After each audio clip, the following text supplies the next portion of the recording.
Bonsoir à tous, bienvenue dans LFNA TV, l'émission référence des fans de football en Nouvelle-Aquitaine. Une émission spéciale ce soir, émission délocalisée dans l'agglomération de La Rochelle. Nous sommes à Saint-Sandre, précisément à quelques kilomètres de la cité maritime, pour revenir sur l'exploit du nouveau petit poussé de la région Nouvelle-Aquitaine, le club d'Onis Avenir, qui évolue en Régional 3 et qui a fait tomber un club de National 3, Saint-Paul Sport. On va y revenir avec notamment le président, Bruno Chaillet, président de l'Onis Avenir FC. On va revenir également sur le derby de Charente-Maritime entre Rochefort et l'Étoile Maritime qui s'est joué mercredi. Deux clubs donc du 17 au 7e tour. Et puis on aura plein d'infos à vous donner. On aura les résultats du National 2, du National 3 avec notamment l'entraîneur Hervé Louba de Trélissac qui a gagné le derby face à Bergerac-Périgord, face à Angoulême-Charente plutôt.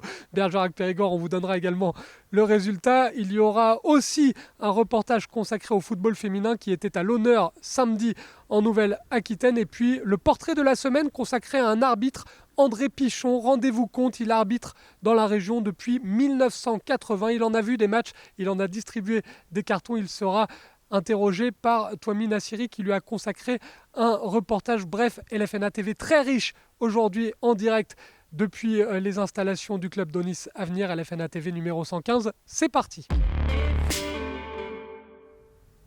Et le départ est donné du côté de Saint-Sandre pour cette émission numéro 115 d'LFNA TV. Galanterie oblige, on va débuter avec le foot féminin et le tirage au sort du premier tour fédéral de la Coupe de France qui est tombé cette semaine. Le voici avec notamment notre petit poussé Angoulême-Charente qui hérite d'un club de 2e division. Ça va être une grosse affiche pour la CFC puisque ce sera le Toulouse Football Club pour les joueuses qui évoluent, on le rappelle, dans une division inférieure. Il y aura le match entre Gradignan et Vendée-la-Roche. Il y aura Angoulême-Charente face à Toulouse, Mérignac-Carlac contre Montauban, Limoges Football face au club de Vendée-les-Herbiers et Bergerac-Périgord face au Tours FC. Les joueuses de la région qui étaient à l'honneur ce samedi avec une journée organisée par la Ligue de football de Nouvelle-Aquitaine pour consacrer et rendre hommage à tous ceux qui font le foot féminin dans notre si belle région. Une journée qui a été suivie par la caméra de Twami Nassiri.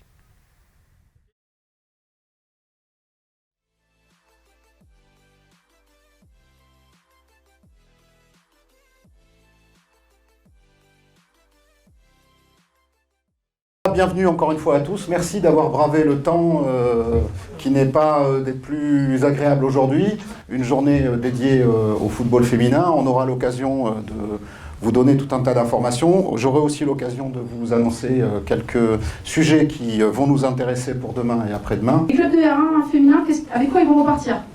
Alors, ils vont repartir avec un chèque cadeau Intersport. D'ailleurs, on aura l'occasion de remercier notre partenaire Intersport, dont les représentants sont ici présents tout à l'heure.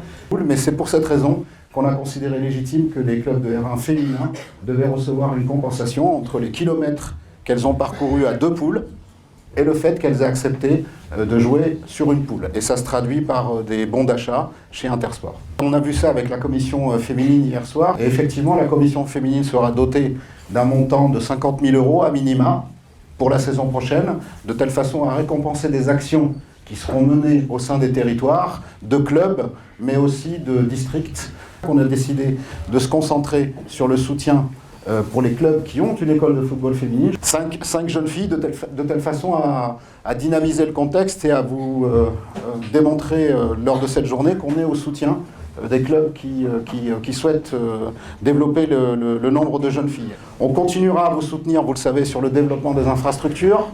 Sachez qu'en 2017, on avait 70 terrains synthétiques. On en a 170 aujourd'hui, ce qui est énorme. Mais en même temps, c'était bien de filer un coup de main sur le fait de développer les toutes petites. Alors, le coup de main, c'est plus qu'un coup de main, puisque c'est 500 € qui vont... que vous allez pouvoir repartir et vous allez repartir avec dans vos clubs. Les écoles féminines qui seront labellisées, pour votre information, ceux qui sont au niveau bronze, eh bien, il y aura 6 survêtements, 6 polos, 6 parkas dans un sac. Pour le niveau argent, c'est 8 polos, polo, parkas et survêtements. Et pour les or, c'est 10. Donc vous voyez, c'est une grosse dotation qui vous est donnée. Oui, alors indépendamment de ce soutien-là qu'on a évoqué avec vous et puis de l'appel à projet également pour maintenir cette dynamique, ou en tout cas ce soutien, et que vous ayez l'intime conviction que la Ligue est derrière vous, on considère légitime que les éducatrices, on puisse proposer l'ensemble de nos formations pour le prix de 1 €. Ça passera par une multiplication du nombre de femmes à la fois autour des terrains, mais je vous parlerai tout à l'heure en conclusion aussi que dans les districts et dans les ligues, c'est important également qu'on puisse avoir des dirigeantes autour des stades, mais également dans les instances. Et puis on a souhaité également mettre à l'honneur aussi toutes les femmes qui se sont lancées, qui ont été un petit peu plus loin dans l'aventure et qui ont passé de manière large un diplôme professionnel, voilà, pour qui ça peut être le métier. Et donc pour toutes celles-là, il y aura un bon d'achat de 100 € qui sera remis. Avec les Girondins de Bordeaux, nous avons convenu que leur centre de formation puisse être hébergé au centre du Haillan.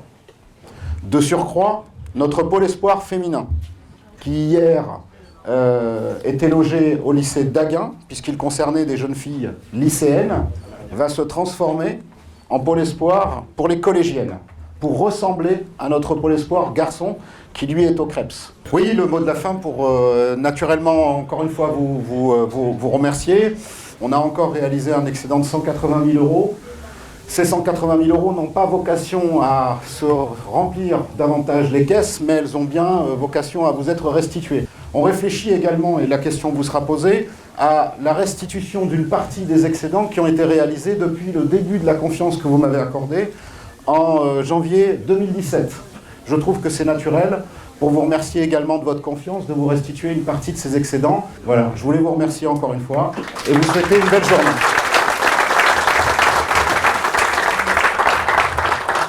C'est quand même environ 150 000 € qui est distribué ce matin. Donc ce n'est pas rien, c'est pas neutre, c'est une somme importante. Donc je pense qu'on peut vraiment, pour terminer cette belle matinée, vraiment s'applaudir tous ensemble parce que ce que vous faites c'est bien et c'est récompensé ce matin.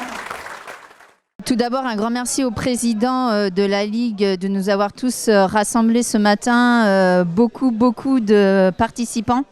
Très surprise d'ailleurs en étant éducatrice du club de Saint-Florent à côté de Niort. Des aides qui vont être nécessaires et qui sont essentielles aux clubs qui aimeraient développer le football féminin et grâce aux aides de la Ligue qui vont pouvoir se développer. Le matériel, les dotations sont essentiels et importants dans tous nos petits clubs et grands clubs.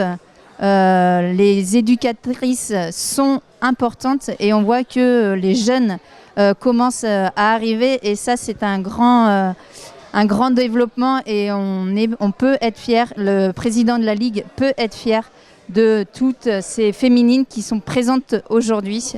Et grâce à la dotation faite qui n'est pas moindre, puisque le Intersport nous offre à toutes les éducatrices et au club un chèque de 500 €. Un grand merci à la Ligue de football Aquitaine aujourd'hui de nous avoir rassemblés aujourd'hui. Cette journée, pour moi, déjà, toute cette dotation, pour nous, ça va faire plaisir aux petites. Moi, je le vois, cette année, on est passé la catégorie senior, on vient de passer à 8. On se retrouve à un effectif de 20 joueuses. L'année dernière, on était à un effectif de 8 joueuses, on était tout juste. Chez les petites, c'est pareil. Enfin, même les U15 féminines viennent de monter à 11. Ça rapporte un plus pour nos entraînements. On peut faire plus de choses. Parce que je sais qu'on c'est chaud sur les équipements. Oui, c'est essentiel. C'est pas mal. C'est super. Ça nous fait très plaisir que les femmes soient mises à l'honneur, que les filles soient mises à l'honneur, qu'on mette en lumière justement les clubs féminins, toutes les organisations, les initiatives qui sont faites pour le football féminin. Ça fait plaisir parce qu'il y a beaucoup d'hommes, c'est vrai, dans ce milieu. Et on sent que les femmes, le football féminin commence à prendre un petit peu plus d'ampleur, grâce à nos Bleus évidemment, et grâce à toutes les initiatives de la Ligue et de la Fédération. Ça fait très plaisir évidemment. C'est forcément formidable quoi. On voit l'évolution du football féminin, de tout ce qui est fait pour le football féminin, de tout ce que propose la Ligue pour le foot féminin. Donc on est forcément content, et encore plus les anciens, de voir que ça évolue de telle manière. Et ça ne peut amener qu'à un certain succès, que ce soit dans la quantité et la qualité pour toutes les joueuses de Nouvelle-Aquitaine. C'est surtout pour nous, en tant que tout petit club, où on est dans le 47, de pouvoir au moins s'améliorer niveau tribune, niveau équipement, un peu tout ce que nous on n'a pas en fait. Déjà c'est une avancée générale dans la pratique féminine. Parce que c'est vrai qu'il y a déjà plusieurs années, c'était pas, on va dire, dans les mœurs de toutes les ligues, que ce soit aussi dans les clubs. Nous, moi, je représente un petit club de campagne dans le Lot-et-Garonne. Et c'est vrai qu'à l'heure actuelle, on voit l'évolution de la mise en place dans les clubs, dans les structures, de tout ce qui est matériel aussi. C'est vrai que l'aide qui est apportée à l'heure actuelle est vraiment bénéfique et très importante pour le milieu féminin. À l'heure actuelle, nous, on est le petit club. L'année dernière, on avait 143 licenciés. On avait une équipe féminine en U14, U17 où on comptait 22-23 licenciés. Cette année, on est en catégorie U18. Où là on compte 21 licenciés et dans les autres catégories on compte à peu près 3 ou 4 licenciés aussi féminines. Donc c'est vrai que c'est important à l'heure actuelle de vraiment pérenniser le milieu féminin à l'heure actuelle. Voilà. C'est vraiment très important et moi en tant que coach et vice-président du club, c'est quelque chose qui nous tient à cœur et qui me tient à cœur et c'est vrai que avoir ces dotations de 500 €, c'est le bienvenu et surtout pour les féminines d'aujourd'hui. On passe au foot masculin avec notamment la Coupe de France. Vous le savez, certaines affiches restaient encore à déterminer avec des matchs du 6e tour qui n'avaient pas été joués. Ça a été le cas du derby de Charente-Maritime entre Rochefort et l'Étoile Maritime. On va y revenir dans un instant, mais priorité aux nouveaux petits poussés de la région Nouvelle-Aquitaine. Nous sommes du côté de Saint-Saëns. Vous le voyez derrière moi avec un stade qui est calme aujourd'hui, mais qui a vibré hier avec l'exploit réalisé par le club d'Onis Avenir face à Saint-Paul Sport, pensionnaire de National 3. Un match et un exploit qui va être mis en lumière dans cette émission et qui va être commenté par le président Bruno Chaillet aux côtés de Flavien Ziolkowski. Flavien, c'est un président heureux qui est à tes côtés. Oui, Benjamin, avec un président heureux aujourd'hui, Bruno Chaillet, président d'Onis Avenir. Qualification historique donc pour le club face à Saint-Paul Sport, club de N3 hier. Qualification au tir au but. Déjà un premier mot, président. Quel est votre ressenti quelques heures après cette qualification ? Beaucoup d'émotions forcément. Bon, le lendemain on digère un petit peu, mais sur le coup effectivement il y avait beaucoup d'émotions, beaucoup de des yeux humides on va dire, de joie forcément. Et puis il y avait un petit peu de décompression parce que la semaine avait été quand même compliquée pour organiser correctement le match. Il fallait qu'on soit sérieux parce que les gens de Saint-Paul s'étaient déjà déplacés la semaine d'avant. On avait eu le problème d'éclairage. On s'est beaucoup parlé entre clubs dans la semaine. La mairie a fait un super boulot pour préparer les terrains. Donc on savait que de toute façon, avec un petit espoir de clémence météo, même si la nuit avait été agitée, mais le vent avait dû sécher le terrain, je pense. Mais bon, finalement, on a eu de bonnes conditions de jeu. Et puis le match est bien déroulé. Alors forcément, quand le score est favorable à la fin, on dit toujours que c'était bien. Mais honnêtement, je pense que objectivement, le match était d'un excellent niveau. On a mérité de gagner. Ça a été super bien géré par le trio arbitral. Bon, il n'y a rien de spécial. Donc, quand il n'y a pas de contestation de résultat, ça veut dire que ça s'est bien passé. Et puis voilà. Donc, beaucoup d'émotions. Une récompense forcément pour les joueurs qui se fabriquent des souvenirs pour plus tard. Et puis une récompense pour l'équipe dirigeante parce qu'il y a forcément beaucoup d'investissements de chacun. C'est vraiment un résultat collectif de club. En plus, il y a un esprit club dans un club, c'est bien ici. Et tous les éducateurs de jeunes, puisque les gens qui sont en équipe première, les joueurs sont pratiquement tous issus du club, enfin quasiment issus du club, qu'on a eu nous, enfin moi et d'autres éducateurs plus jeunes. Et ouais, c'est ça la vraie réussite du club. Et puis après l'ambiance, enfin tout ça, ça leur appartient. Le jeu, c'est eux qui ont gagné le match. Et puis surtout un grand bravo aux coachs. Enfin les 3 coachs, parce que Sébastien, déjà quand même un petit peu vieux briscard, quand même un petit peu malin dans ses approches, mais excellent, parce que d'un groupe de bons joueurs, il réussit à faire une très belle équipe. Et c'est pas toujours évident d'avoir des bons joueurs et de faire une belle équipe, mais lui, il y arrive. Et il a bien été secondé par Thomas, son adjoint, qui s'occupe de l'équipe 2 en temps normal. Et puis, toujours les excellentes préparations physiques du préparateur physique Nicolas Numero. Donc, ouais, c'est un super trio de management. Et puis, il a des joueurs qui adhèrent, jeunes, qui ont envie, qui se font plaisir. Et puis voilà. Un peu de stress, président, aussi avant cette rencontre, puisque quelques heures avant ce match, on ne savait pas si ce match allait se dérouler dans de bonnes conditions, avec la tempête Domingo qui a frappé la Charente-Maritime tout le week-end. Donc ça a dû être du stress, puisque 5 heures avant le coup d'envoi, on a dit c'est bon, c'est officiel, Onis Avenir recevra bien Saint-Paul Sport dimanche à 15h. C'est ça, on avait reçu un message de Vincent Vallée, je crois vers 6h30 du matin, parce que forcément les gens de Saint-Paul s'inquiétaient au moment de monter dans le bus, on y va pas. Vous ouvrez la porte du jardin, vous retrouvez des trucs dans votre jardin qui vous appartiennent pas, donc vous dites tiens, finalement c'était calmé, le vent donc a bien séché le terrain, on a eu même un peu de soleil le matin, et puis pendant le match, franchement c'était super quoi. On était loin de s'imaginer de tout ce qui s'était passé quelques heures avant, et ça a permis aussi aux gens de penser à autre chose, je pense pendant 2 heures, et puis surtout un grand merci aussi à la mairie, parce que je peux vous dire que jeudi matin on se parlait les uns les autres, qu'est-ce qu'on fait, on retombe, on retrace. Et oui, parce qu'on voulait, nous, avoir un bon terrain. Et puis les conditions climatiques n'étaient pas là. Mais bon, on a un responsable des espaces verts qui c'est un bon, quoi. Voilà, donc il s'est mouillé dans tous les sens du terme. Et puis, ils nous ont fait vraiment un super terrain. Bon, la mairie derrière nous, forcément, c'est normal, parce que dans ces cas-là, on a besoin d'eux. Et puis, on a la nouvelle tribune qui arrive l'année prochaine. Enfin, il y a plein de choses qui vont dans le bon sens. Et pour nous, l'aventure continue. Voilà. Alors, un petit mot quand même pour les gens de Saint-Paul. Après, ce qu'on garde dans les mémoires, c'est des échanges, des regards comme ça. Parce que quand vous êtes dans l'euphorie, il y a des cris, il y a du bruit. Et puis de temps en temps, vous croisez des regards. J'ai croisé un peu le regard du coach, et puis le président est venu me voir de Saint-Paul. On sentait bien que pour eux, ils passaient à autre chose, quoi. Et c'était le moment de se reconcentrer. Je sais qu'ils souffrent un petit peu en championnat. Ils ont changé de coach.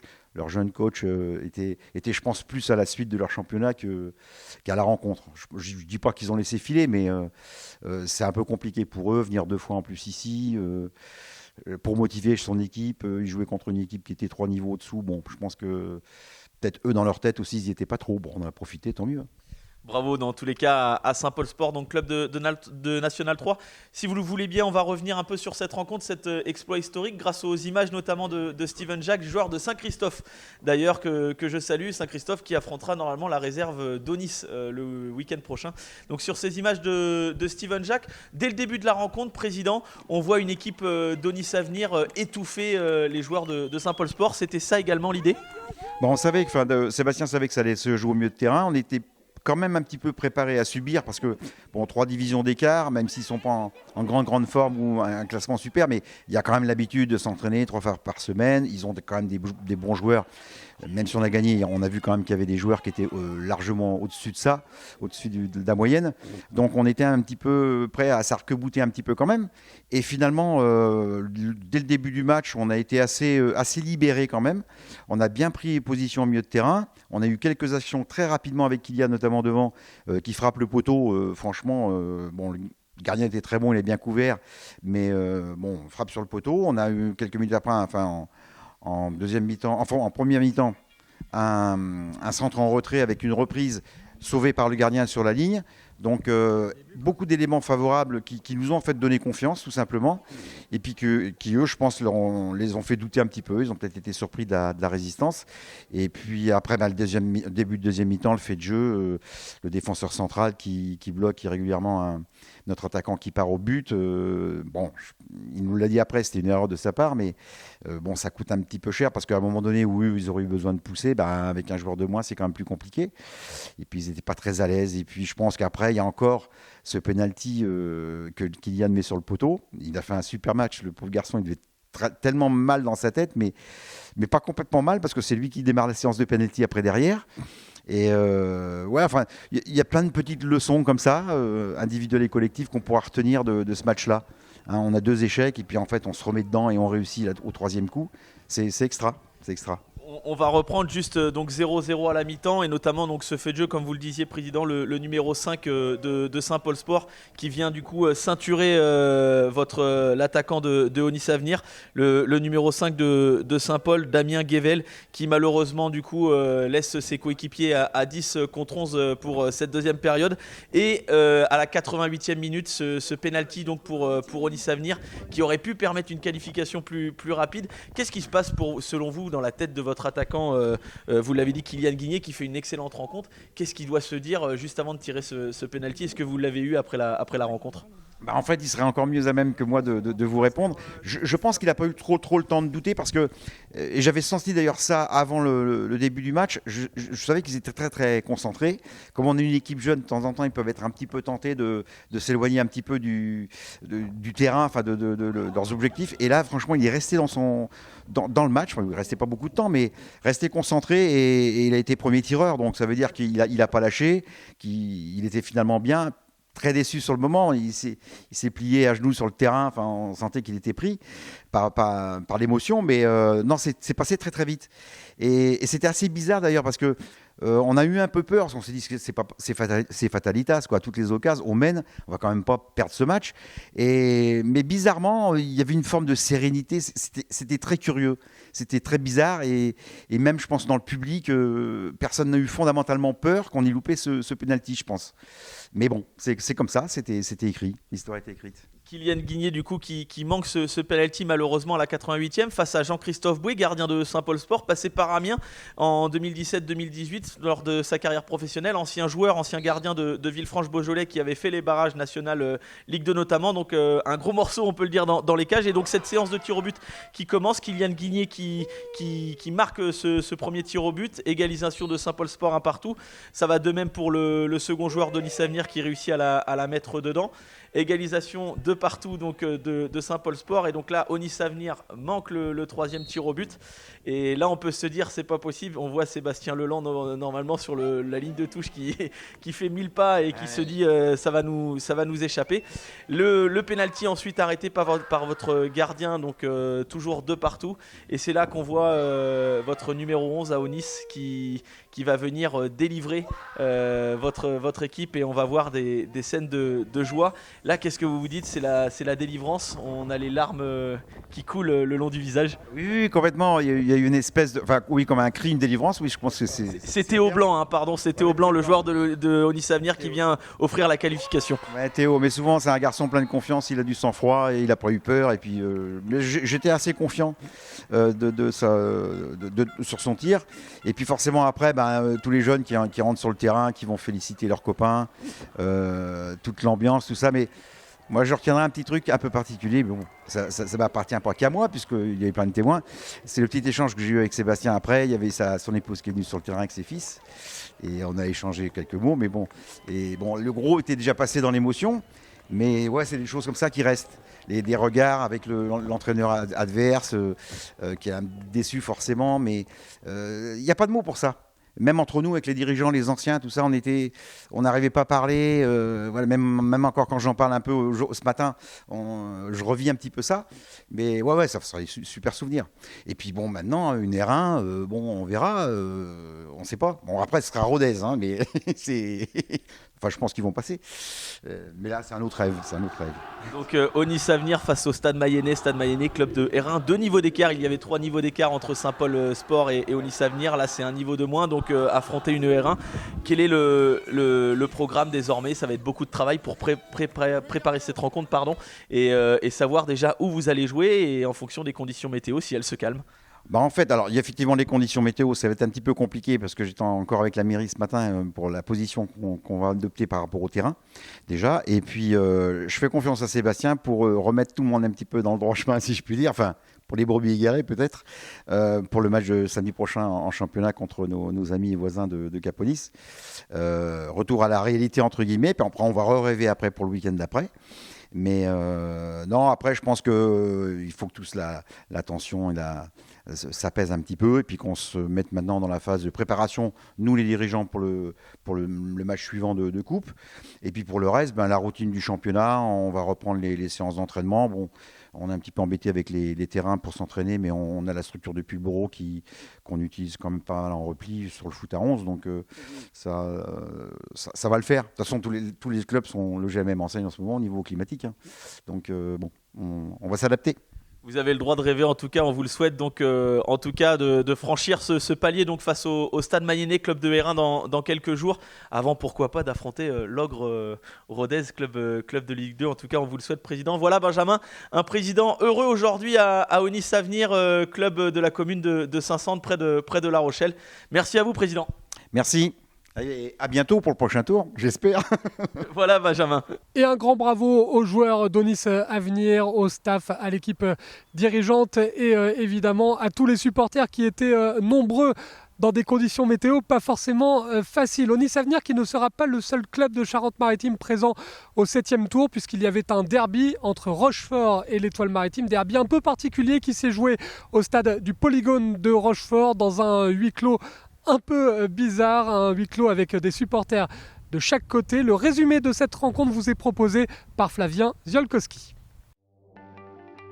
Souvenez-vous, le match entre Rochefort et l'Étoile Maritime avait lieu il y a 10 jours, un samedi soir, mais la météo en avait décidé autrement. Rochefort menait 1-0 quand tout à coup des rafales de vent et de pluie ont eu raison du match. L'arbitre ne pouvait rien faire d'autre que d'arrêter la rencontre et de la programmer donc mercredi dernier à huis clos. Des supporters des deux équipes étaient présents tout de même derrière les grilles. Les conditions étaient bien meilleures, même si la pelouse a souffert. On débute avec des joueurs de Rochefort qui dominent en ce début de rencontre. La pression qui se fait ressentir sur la cage de l'Étoile Maritime, mais les hommes de Martial Michael Brancis n'arrivent pas à concrétiser leur occasion.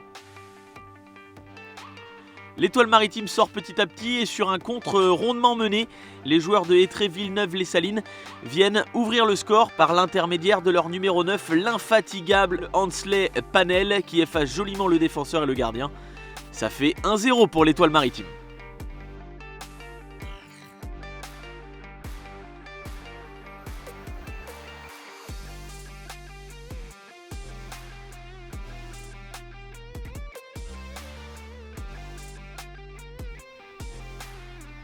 Les joueurs de Rochefort vont devoir courir après le score.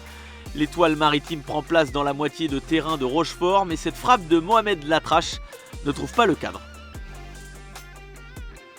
Coup franc pour les locaux, Jean Caillas le tire, ça arrive dans les pieds d'Anthony Picard, qui malheureusement écrase trop sa frappe.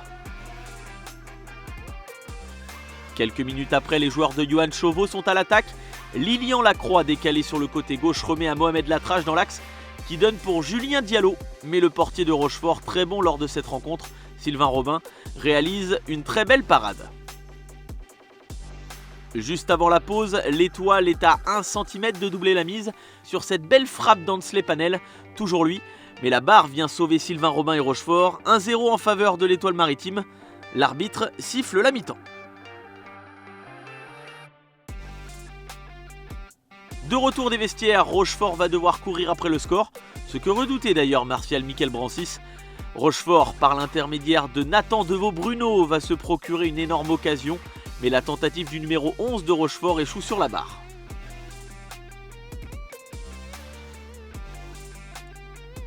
Dix minutes plus tard, les Rochefortais sont à deux doigts de profiter du cadeau de l'Étoile Maritime, mais la tête de Ladislas Soro termine en 6 mètres.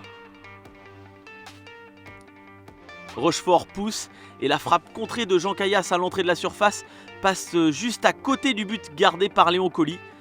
Toujours 1-0 pour l'Étoile Maritime. Nous sommes dans le dernier quart d'heure. Rochefort toujours à l'attaque. Loïc Beleka est lancé en profondeur, mais le numéro 5 des visiteurs, Oumarou Aboubakar, interrompt sa course. Carton rouge pour les défenseurs de l'Étoile. Les joueurs de Johan Chauveau vont terminer la rencontre à 10. Ce qui donne un très bon coup franc pour Rochefort. Coup franc de Ladislas Soro donc. Mais sa tentative passe bien au-dessus du cadre. Reste 10 minutes à jouer. Coup franc de nouveau pour Rochefort, mais Anthony de Oliveira Maya n'arrive pas à trouver le cadre. Nous sommes dans les dernières minutes, les esprits s'échauffent, mais Léon Colli, le gardien de l'Étoile Maritime, rassure sa défense. Toujours 1-0 en sa faveur. Coup franc une nouvelle fois pour Rochefort, jamais 203. Ladislas Soro s'élance, mais Léon Colli dévie la tentative de l'attaquant de Rochefort. Corner à suivre, et vous allez le voir, le gardien de Rochefort, Sylvain Robin, va monter. Mais son ciseau n'a pas pu faire mouche, c'est bien dégagé de la part de l'Étoile. Un dernier corner pour Rochefort, mais ça ne donnera rien. Victoire et qualification de l'Étoile Maritime pour le 7e tour de la Coupe de France. La joie éclate du côté des visiteurs. Le club de Étré-Villeneuve-les-Salines près de La Rochelle affrontera donc Trélissac au prochain tour.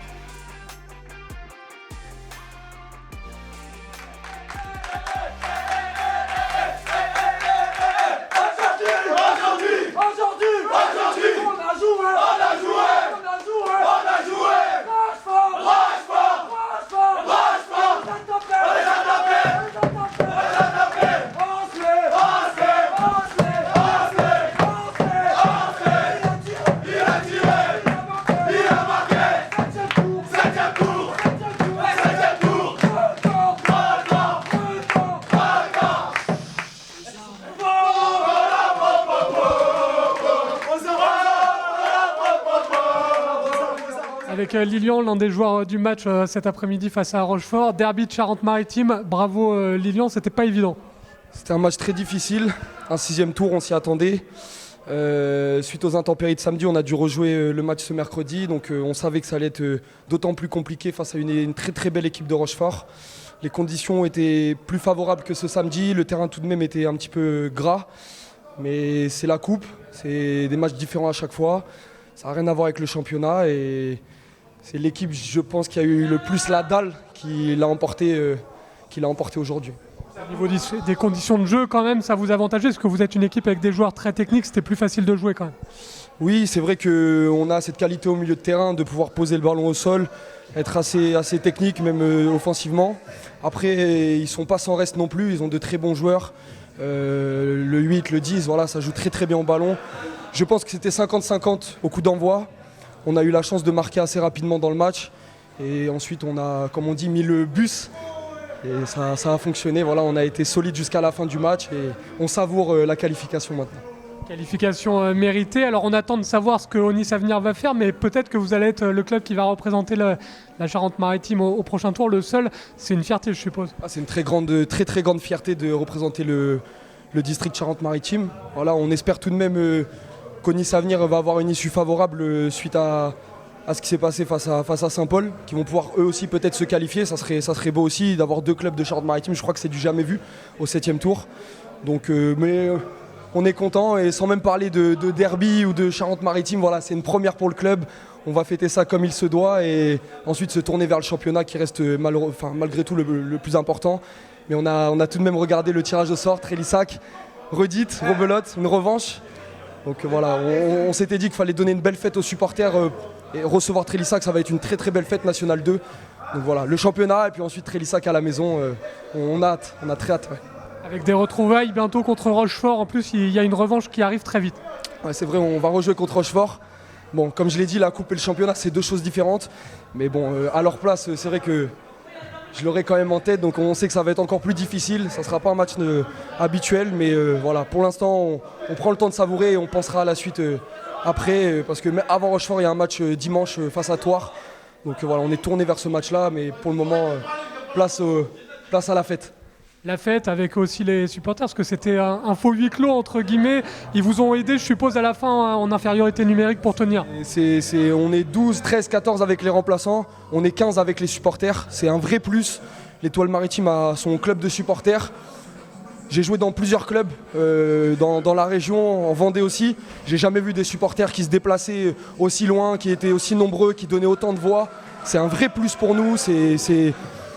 Ils y mettent du cœur, ils y mettent de l'envie, donc voilà, je laisserai personne critiquer parfois le mauvais état d'esprit de 1 ou 2 personnes qui viennent entacher la voix et le cœur que mettent des centaines de personnes à chaque match. Donc non, les supporters, vraiment, c'est pour eux qu'on l'a fait aussi. Et merci à eux d'être là, et c'est un vrai plus d'avoir des supporters comme ça. Merci à eux.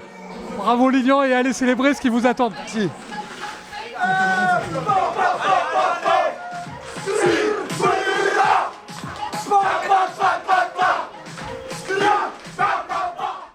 La qualification donc de l'Étoile Maritime Club de R1, on connaît quasiment toutes les affiches du côté de la Nouvelle-Aquitaine pour le 7e tour. Reste à déterminer le vainqueur du match entre Rive Droite 33 et le bassin d'Arcachon. Le vainqueur de cette rencontre, vous le voyez en tableau, qui affrontera un club de National 2, l'Olympique Saumur. Dans les autres affiches, Bergerac-Périgord se déplacera sur la pelouse du FC Montlouis. Il y aura Morlas-Est Béarn à domicile face à l'AS Panazol.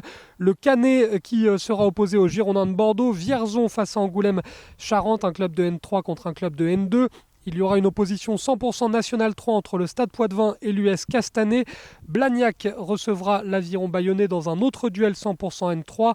La jeunesse villenavaise défiera la JA Hill, club de R2. Françaisné, club de R2, jouera face au FC Libourne, club de National 2. L'affiche, elle est pour le FC Choré, club de National 3, qui jouera face à Pau, club de Ligue 2. Et puis, il y aura donc les matchs des clubs dont on vient de parler avec le Stade Mayenne qui se déplacera du côté d'Onis Avenir. On attend de savoir si ce sera, pourquoi pas, au Parco de La Rochelle ou du côté de Niort ou encore en Vendée du côté de Luçon. On vous donnera les infos bien évidemment. Et puis même constat pour l'Étoile Maritime qui devra jouer dans un autre stade que le sien face à Trélissac, club de National 2. Deux clubs donc de Charente-Maritime présents lors de ce 7e tour de la Coupe de France. C'est quasiment historique, ça arrive très rarement et ça fait la fierté forcément de la présidente du district de la Charente-Maritime, Pierrette Barrault, que nous avons rencontrée cette semaine à l'occasion du derby entre Rochefort et l'Étoile Maritime. Pierrette Barrault qui tire un premier bilan du début de saison et surtout qui pousse un coup de gueule que nous partageons contre les incivilités et les violences qui se multiplient au bord des terrains de Charente-Maritime.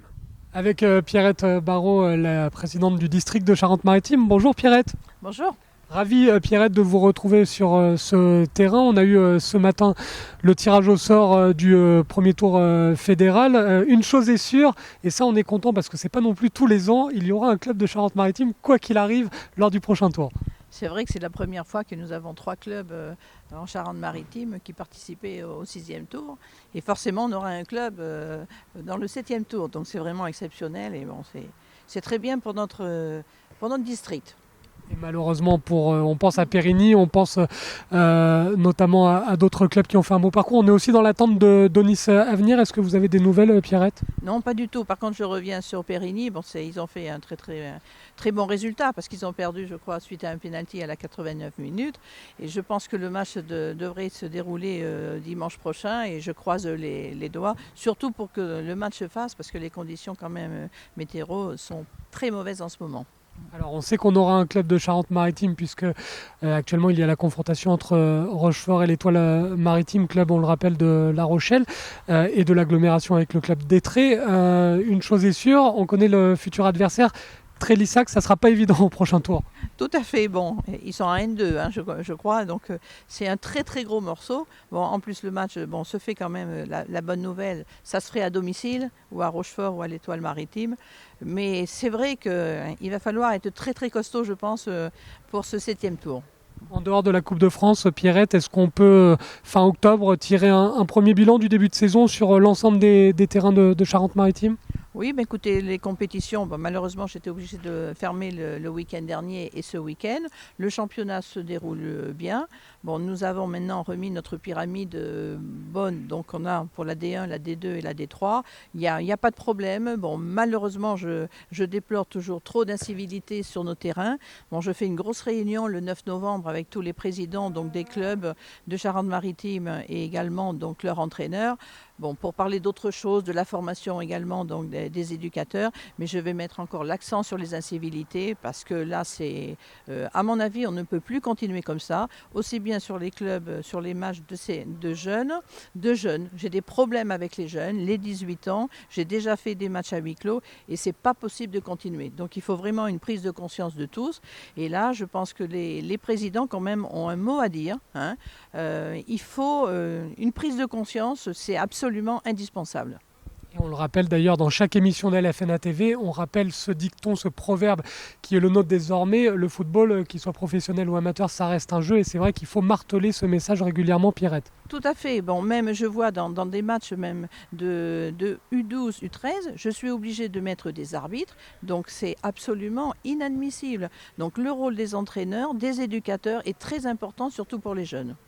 Un petit mot sur le foot féminin dans le district de la Charente-Maritime, Pierrette. Ben écoutez, ça se porte bien puisque bon, nous avons de plus en plus d'équipes qui jouent dans le foot à 11. Hein.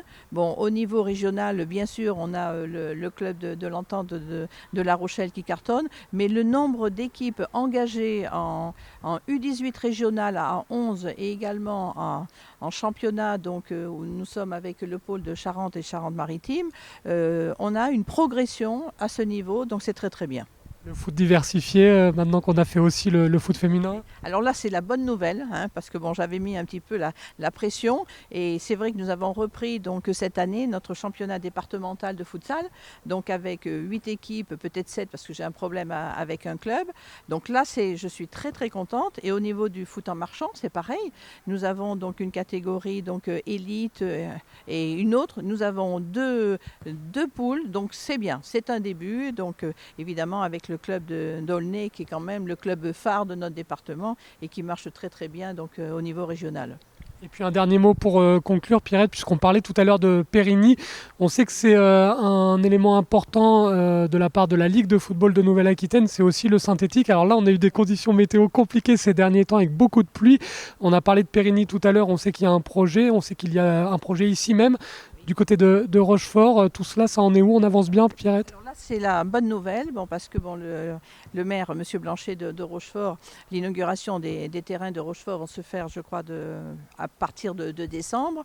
Bon, on a maintenant à Châtelaillon, il y a un gros projet également donc à la Jarry, il y a un autre projet sur La Rochelle.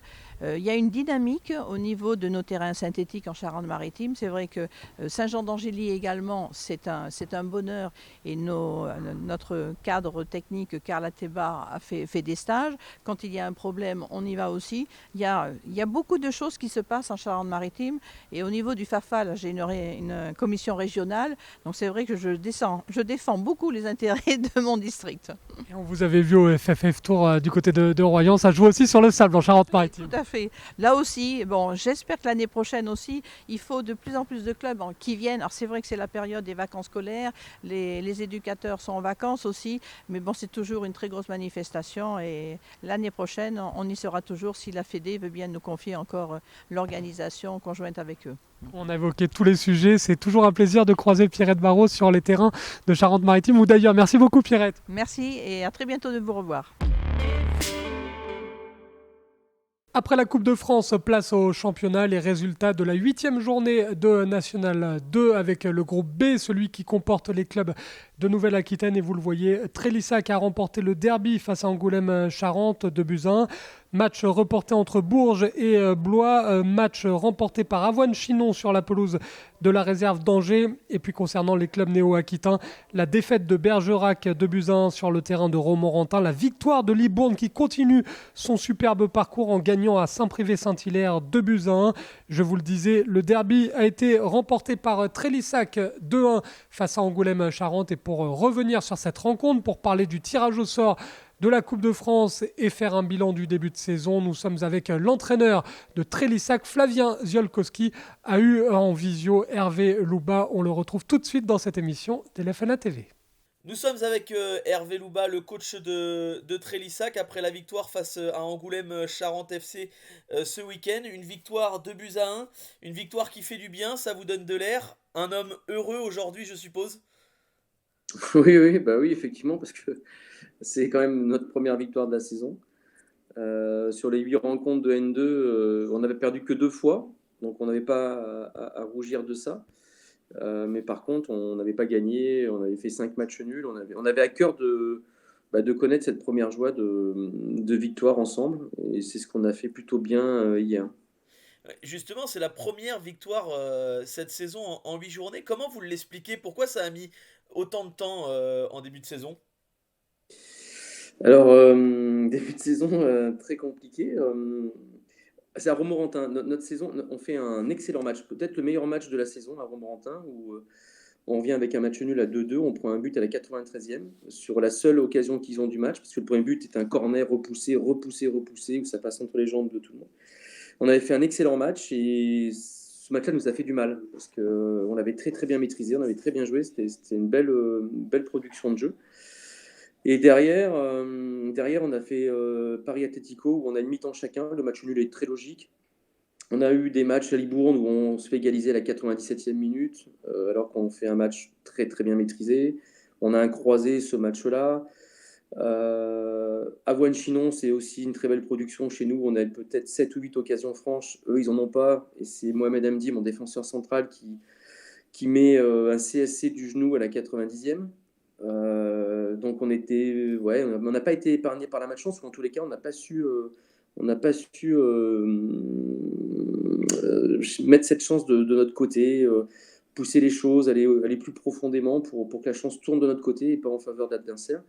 Et hier soir, le match nul n'aurait pas été illogique, mais si vraiment, sincèrement et objectivement, je pense que s'il y avait une équipe qui devait gagner le match, c'est plus nous, parce qu'on a eu 4 occasions et Angoulême n'en a eu qu'une.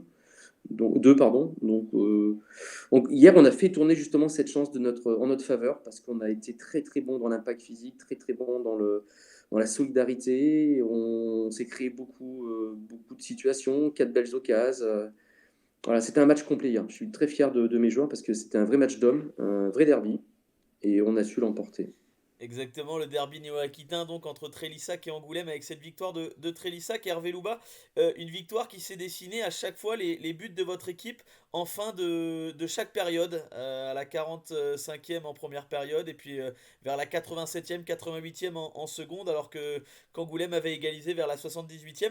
Vous parliez justement du jeu et notamment de ce match abouti à Romorantin, même si le score n'était pas adéquat à vos objectifs. Mais qu'est-ce que vous en ressortez de ce match-là? Est-ce que vous êtes satisfait du contenu? Parce qu'Angoulême est un gros morceau également de cette poule. Ouais, Angoulême a une très belle équipe. Ils ont fait un bon match hier. C'était un vrai bon match, un vrai derby. Il y avait beaucoup d'engagement, beaucoup d'agressivité. Sur le terrain, ça s'est plutôt bien passé, mais c'était un haut match de N2, franchement. On marque effectivement dans les meilleurs moments, quoi. Fin de première mi-temps, 88e, c'est évidemment les moments propices pour engager de la confiance et pour maîtriser le temps. Voilà, c'est plus facile de maîtriser 7 minutes derrière d'arrêt de jeu, par exemple, que 20 minutes. Ce qui a été très étonnant, j'avoue, hein, c'est qu'en fait, à l'égalisation d'Angoulême, j'étais très serein. Je sentais que mon équipe n'allait pas baisser les bras comme d'habitude, où quand on se faisait égaliser, c'était fini, quoi. Ou quand à Bergerac, on avait pris le 2-0, il n'y avait plus personne. Je savais que le match, de toute façon, il était plié.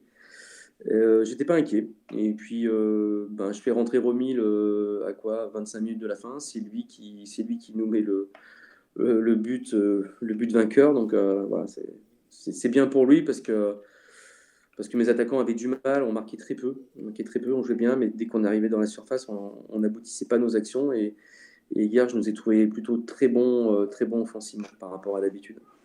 Donc une victoire du coup qui donne de l'air au classement avec 8 points. Hervé, quels sont vos objectifs après pour la suite en termes de championnat? On parle de maintien pour le moment, même si le début de la saison même si c'est que le début de la saison. Ouais, il faut avoir les pieds sur terre. On est Trélissac, on a un budget N2 voilà, correct, moyen même par rapport à Angoulême, aux Herbiers, à La Roche. Il y a des budgets supérieurs à nous, donc nous, l'objectif, très sincèrement, c'est pas un manque d'ambition. Faut juste être adapté aux moyens qu'on a. Nous, si on se maintient, ce sera déjà une belle performance. Et si on fait plus que le maintien au classement, ce sera extraordinaire. Comme saison dernière, on finit 4e ex-aequo. Si on peut faire la même chose, ce sera parfait.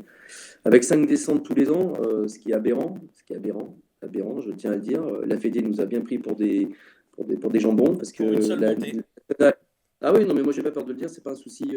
Voilà, on nous prend pour des cons. On va mettre beaucoup de joueurs et d'entraîneurs au chômage pour rien, parce que la motivation, la pilule nous a été fait passer comme ça, sans vaseline, sans rien, en nous disant que le national serait une Ligue 3 professionnelle, ce qui n'est pas le cas. On nous a pris pour des cons. Voilà, donc ce qui va se passer, c'est qu'il va y avoir un paquet de joueurs qui vont se retrouver sans rien, au chômage, des entraîneurs au chômage. Et encore une fois, je trouve ça très malhonnête de la part de la Fédé. Donc, encore une fois, je reviens sur la genèse de notre discussion, c'est-à-dire qu'avec 5 à 6 décembre tous les ans, si on survit chaque année, ben on sera monstrueux, nous, Trélissac. Oui, parce qu'on est 6000 habitants dans la commune, on est la plus petite commune de France à ce niveau-là, et ce serait une grande fierté. Et ça commence justement mais ce week-end, du coup, avec cette victoire face à Angoulême, c'est ce qu'on vous souhaite en tout cas, Hervé Louba, donc coach de Trélissac. Un mot sur la Coupe de France, forcément, parce que ça va venir dans 2 semaines à peu près. Ce déplacement à l'Étoile Maritime FC, le club de Villeneuve-les-Salines, commune près de La Rochelle. Votre ressenti après ce tirage? Le ressenti, c'est qu'on connaît très bien, parce qu'on y est allé la saison dernière, où ça s'est pas très bien passé, parce que je ne sais pas si vous vous rappelez de l'histoire, on a été menacés, caillassés, insultés, nos minibus ont été crevés. Voilà, ça a été un scénario catastrophique, pas du tout avec le club. Le club, la présidente a été extraordinaire, les joueurs de ce club-là ont été très respectueux, ça s'est très très bien passé entre les équipes. Par contre, ce qui s'est passé à côté, c'était sociétal, on va dire. Et donc, voilà, c'est un match qui va être compliqué parce que c'est en R1, c'est une bonne équipe, c'est chez eux, donc voilà, il faudra qu'on soit très vigilant. Eh bien, merci Hervé Louba d'être venu au micro de LFN ATV ce soir. On vous souhaite le meilleur pour la suite avec donc Trélissac FC. Merci beaucoup Hervé Louba. Merci, bonne soirée, au revoir. Et vous allez voir les conséquences au classement de cette 8e journée de National 2 avec La Roche-Vendée toujours leader à égalité de points avec l'UFC Libourne. Début de saison exceptionnel de Libourne qui, on le rappelle, est promu cette saison en National 2. Vendée-les-Herbiers 3e. Concernant les clubs de Nouvelle-Aquitaine, Bergerac-Périgord 8e, Angoulême-Charente 9e, Trélissac et 11e avec désormais 8 points. Et puis la Lanterne Rouge se nomme toujours le SCO Angers avec la réserve qui est 14e avec seulement 2 points. On passe maintenant au National 3. Beaucoup de matchs reportés, mais ça jouait quand même, notamment dans la poule B avec la victoire 3-0 de Colomiers face à Aulnay-le-Château, la victoire 4-0 de Blagnac sur le terrain d'Albert Argelès, la victoire de Castanet sur le terrain de la réserve du Pau FC 2-0. Le derby entre les Girondins de Bordeaux et l'Aviron Bayonnais a été reporté, tout comme le match de l'US Lèche-Cap Ferré ou encore des Genêts d'Anglette et évidemment de Saint-Paul Sport, puisqu'on en a parlé. Saint-Paul Sport était du côté d'Aunis pour la Coupe de France. Au classement, l'US Castanet est premier avec 4 points d'avance maintenant sur Blagnac. Le Stade Bordelais est 4e, la réserve du Pau FC 6e, les Genêts d'Anglette 7e avec 8 points, l'Aviron Bayonnais FC est 8e avec 7 points, et puis Saint-Paul Sport est toujours lanterne rouge du classement avec 4 petits points au compteur. Dans la poule C maintenant, Panazol a encore réalisé un très gros match, victoire 4-2 de Panazol face au Stade Poitevin, la victoire du côté de Ouest Tourangeau face à Chauvigny 4-0, la victoire également de Châteauroux sur la pelouse de Vierzon ou encore du FC Montlouis en déplacement à Vineuil, le FC Montlouis qui confirme son bon début de saison et qui est leader avec 18 points devant la réserve de la Berrichonne Châteauroux. Concernant les clubs de Nouvelle-Aquitaine, Panazol, superbe début de saison de l'AS Panazol qui est 6e avec 11 points, le Stade Poitevin est 7e avec 10 points, le club de Chauvigny est 13e avec 5 petits points. Dans la poule D, beaucoup de matchs reportés. C'est le cas de la réserve des Chamois Niortais. C'est le cas également de Vendée-Fontenay Foot. En revanche, le match a bien eu lieu du côté de Sablé. Victoire 6-0 pour le club du FC Sablé. Vertou a gagné 1-0. Vertou qui est leader. Et puis Choré, le match a été reporté face à Vendée Poiré Foot. Au classement, je vous le disais, l'USSA Vertou premier avec 12 points, égalité avec l'US Saint-Philbert qui est deuxième. Le Stade Lavallois réserve et troisième. Il faut aller en bas de classement pour retrouver la réserve des Chamois Niortais qui est 10e. Et puis le FC Choré est 6e. Très bon début de saison pour le club des Deux-Sèvres qui, on le rappelle, est promu cette saison en National 3, promu à la dernière journée. Même, on va revenir sur le début de saison, sur la Coupe de France, sur tout ce qu'il faut savoir de l'actualité du FC Choré avec le jeune président, un homme habitué de la caméra de LFN TV qu'on le retrouve en visio. C'est David Rullier qui nous fait le plaisir de nous accompagner ce soir. Bonsoir David. Bonsoir Benjamin. David, match reporté ce week-end, c'était face logiquement à Vendée Poire et Foot lors de la journée de National 3.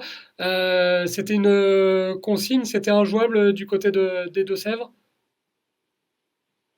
Franchement, jusqu'à vendredi encore, on avait encore des doutes. Nos annexes, c'était impraticable, ça c'est sûr. L'honneur était praticable. Mais ce qui nous faisait plus peur, en fin de compte, c'est surtout les conditions de vent annoncées. Et on voit qu'on s'est pas trompé parce que même le match de Châlons-Chamois ne s'est pas joué. Les Chamois ont fait demi-tour sur la route. Et nous, des arbres sont tombés le long des terrains. Donc on a pris la sage décision de ne pas jouer. On a bien fait, surtout qu'on avait l'arbitre qui venait de plus de 400 km. Donc voilà. Et on avait vu qu'on n'était pas les seuls à faire cette déclaration-là. Donc on passait pas non plus pour des petits joueurs qui n'avaient pas envie de jouer. Mais voilà, c'était plutôt intelligent de notre part aussi parce que voilà, on pouvait pas prendre de risques. Et puis les conditions sur la route étaient vraiment très très dures. Surtout que de votre côté, fallait mieux jouer parce que la dynamique est quand même hyper intéressante du côté de Choré. Ça vient presque casser l'élan du club. On rappelle que vous êtes promu en National 3. On s'était eu cet été. Évidemment, il fallait conserver cette dynamique et c'est le cas parce qu'au bout de 6 journées, vous êtes toujours invaincu, David. Tout à fait, oui, on doit être 3 clubs invaincus, nous petites promus. Et c'est vrai que la dynamique est plutôt très bonne, voire très intéressante. On s'est un peu loupé, je pense, à Château-Gontier, où on a fait, je pense, le plus mauvais match qu'on avait fait depuis le début de saison. On doit gagner ce match-là au moins 3 fois. On loupe un penalty, on loupe un face-à-face, on loupe un but sur un but vide. On loupe vraiment 2 points contre un concurrent direct, justement, dans ce jeu du maintien. Donc non, oui, la dynamique est plutôt positive, les joueurs sont en forme. Et les joueurs voulaient jouer samedi, ça c'est sûr. Donc voilà, mais après, je pense que la décision était plutôt sage de notre part. Le seul petit regret, ce sont ces 4 nuls, David, avec peut-être un ou 2 nuls qui auraient pu être convertis en victoire, c'est ça? Château-Gontier, oui. Château-Gontier, oui, parce qu'on doit gagner ce match-là. Parce qu'on savait, ils étaient sur une dynamique plutôt mauvaise. Ils avaient un bon résultat à Vendée, à Fontenay-Vendée, où ils ont fait un très mauvais match, ils sont passés à travers. Eux, Château-Gontier a profité pour gagner. Mais voilà, c'était les seuls points qu'ils avaient pris. Et nous, un nul contre Chaland, c'était normal, premier match à domicile de la saison. Le match nul à Nantes, plutôt intéressant et on a été dominé la tête et les épaules là-bas, mais on arrache un nul. Donc voilà, non, oui, c'est surtout Château-Gontier qui est dommage. Et on parlait de la dynamique au mois d'octobre très intéressante, notamment en termes de buts, puisque offensivement, le mois d'octobre, c'est 15 buts marqués en 5 matchs. J'ai regardé, donc moyenne évidemment de 3 buts par match, toutes compétitions confondues. On inclut la Coupe de France, mais ça veut dire qu'il y a du spectacle pour les supporters, et puis ça veut dire que bien, les filets tremblent quand on est promu, c'est toujours rassurant. Oui, c'est ça. Surtout qu'on se rappelle, il y a 2 ans, quand on était encore rien et qu'on s'est maintenu à l'avant-dernière journée, on n'arrivait pas à marquer des buts, même si pourtant nos attaquants n'ont pas tellement changé. On a eu quelques recrues d'ici depuis, mais voilà, là, on reste sur la même dynamique que la saison passée, où on fait partie des équipes qui marquent beaucoup. Bon, cette année, par contre, le petit bémol, c'est qu'on encaisse aussi. Donc voilà, c'est la seule petite différence par rapport à la saison dernière. Mais après, bon, on en prend 3 Château-Gontier, donc ça fait lourd dans la musette. Mais voilà, non, on a un potentiel offensif qui est très intéressant. On a beaucoup de joueurs en concurrence. Et le coach joue le phénomène de concurrence. Et la cerise sur le gâteau, David, c'est cette affiche en Coupe de France, puisque vous êtes présent au 7e tour et vous avez hérité du gros morceau, le Pau FC. Pau FC qui, on le rappelle, évolue en Ligue 2. Ça, c'est, je suppose, je le disais, la cerise sur le gâteau, une satisfaction en tant que président. Oui, tout à fait. Le cerise sur le gâteau, surtout pour les joueurs. Nous, on va pas se cacher, on a été à Clairefontaine avec mon vice-président et mon trésorier. On aurait aimé prendre un plus petit, parce que dans la poule, il y avait quand même un quart de gros et 3 quarts de plus petits, de R1 à R3. Mais quand j'ai vu qu'on était dans la poule de Pau, j'ai pensé à mon ami président du district de là-bas, de Pau, et je dis, je sens que je vais prendre Pau à Mathieu Rabi, voilà, chercher son nom. Donc j'ai dit, je sens qu'on va prendre Pau et puis pas manquer. Après, c'était une très belle affiche, c'était un très beau 7e tour. Et puis, comme me l'a rappelé Mathieu Rabi, un match est un match, on ne sait jamais. Et on salue Mathieu Rabi, évidemment. On salue aussi Daniel Guignard. Forcément, quand c'est pas lui qui fait le tirage, Choré hérite d'un gros, David. Et ça, oui, c'est ce que les clubs aux alentours, je pense qu'ils vont dire. Il n'y a pas de souci là-dessus. On salue Daniel, bien évidemment. Ça va se jouer où? On sait que vous avez de très belles installations à Choré, mais est-ce que vous allez délocaliser ce match au vu de l'affiche? Non, c'est bon, ça se jouera bien au stade municipal de Choret. On a tout prévu, on a les accords, il n'y a pas de souci dessus. Daniel Guignard s'est entretenu avec le président de Pau qu'il connaît. Donc voilà, ça devrait se jouer à 19h. L'équipe de Pau n'était pas encore trop certaine de vouloir jouer, enfin le directeur technique, parce que ça faisait un peu tard à rentrer. Donc c'est encore en train de se discuter là, mais le président de Pau devrait forcer un peu la main et on puisse jouer à 19h. Ça sera plus intéressant pour nous déjà pour les recettes. Et on le rappelle, avec l'élimination des Chamois niortais contre l'Aviron bayonnais, c'est vous qui avez la lourde tâche de représenter les Deux-Sèvres et d'être un peu le gros morceau, hein. Oui, c'est ça, oui. On est les derniers partenaires et les Chamois se sont fait sortir la dernière fois. Donc voilà, c'est pour ça que je dis qu'on aurait bien aimé faire encore un petit tour et pourquoi pas continuer un peu l'aventure. Mais voilà, on va rencontrer l'équipe de Pau, une équipe professionnelle, on va essayer de dynamiser tout ça.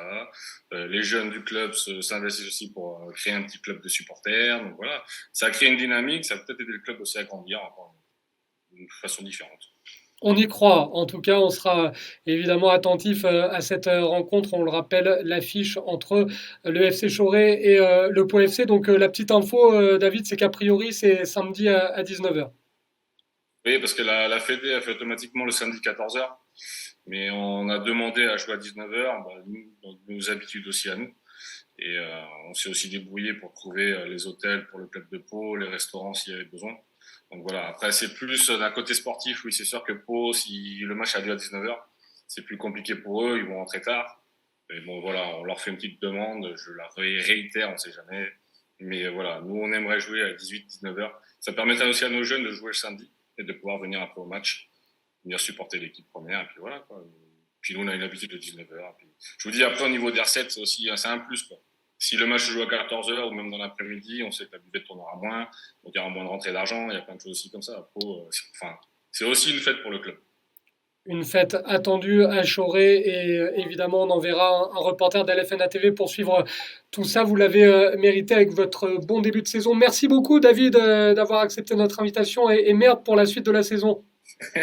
Merci à vous aussi. Et on termine cette émission 115 d'LFNA TV avec le portrait de la semaine, portrait consacré à un arbitre incontournable de la région Nouvelle-Aquitaine, c'est André Pichon. Rendez-vous compte, il arbore les terrains de la région depuis 1980. Il en a vu passer des choses. Il ouvre la boîte à souvenirs en compagnie de notre reporter Touamine Assiri qui est allé du côté de l'US Saint-Léonard Foot rencontrer André Pichon.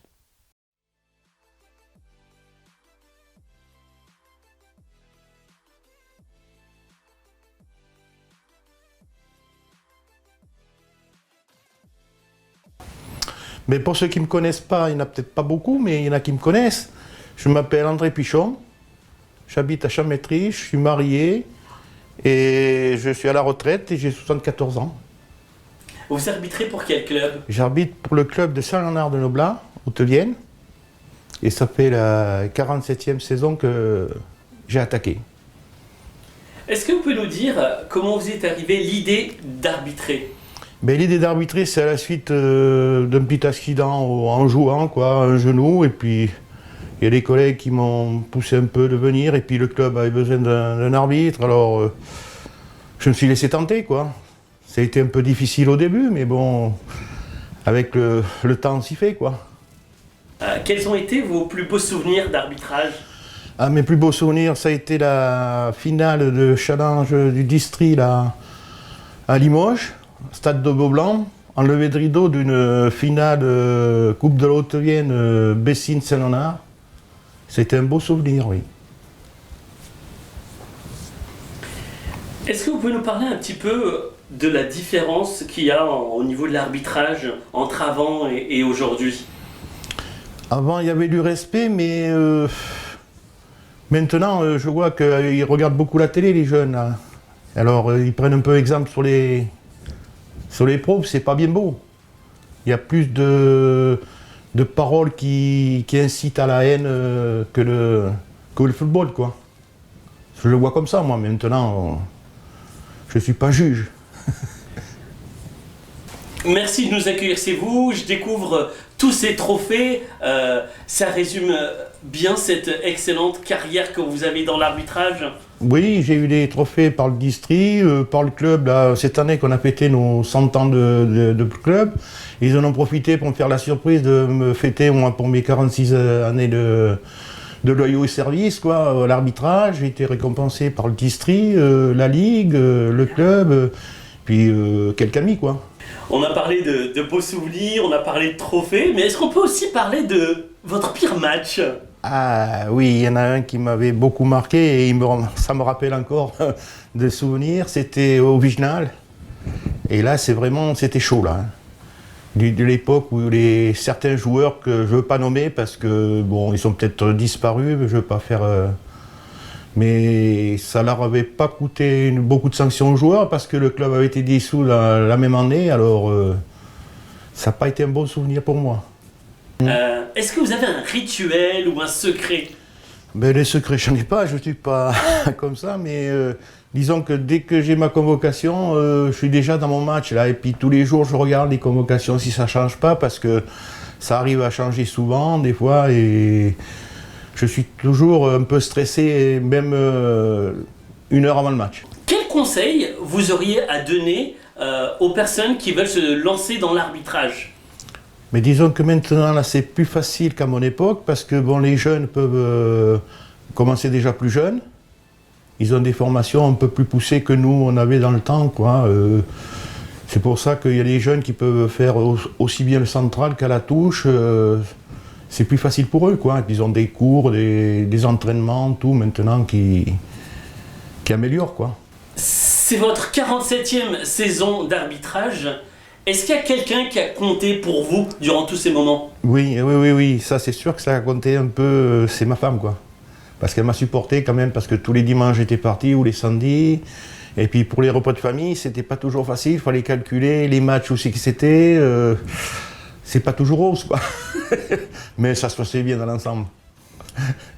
Ben moi, le rôle, c'était surtout d'accepter son arbitrage et puis d'être patiente parce que samedi, dimanche, ben c'était foot, c'était sport tout le temps. Donc ça fait 47 ans que j'attends tous les dimanches. Exactement, c'est pas bon, mais bon. C'est une fierté aussi pour moi d'avoir un mari comme ça, qu'on parle beaucoup de lui, pour moi c'est ça. Je suis contente. C'est le moment de quitter Saint-Sandre dans l'agglomération de La Rochelle puisque cette émission numéro 115 d'LFNA TV est désormais terminée. Avant de quitter la ville d'Aunis-Avenir sous le vent, eh bien, il est grand temps de remercier mon trio habituel, Théo Rodriguez, Flavien Ziolkowski, Twamina Siri qui ont participé au montage de cette émission.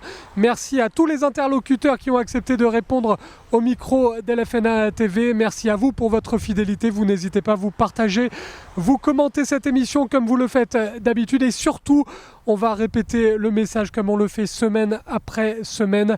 Le football, qu'il soit professionnel ou amateur, que ce soit en championnat ou en Coupe de France, n'oubliez pas que ça reste un jeu. Très bonne soirée à tous.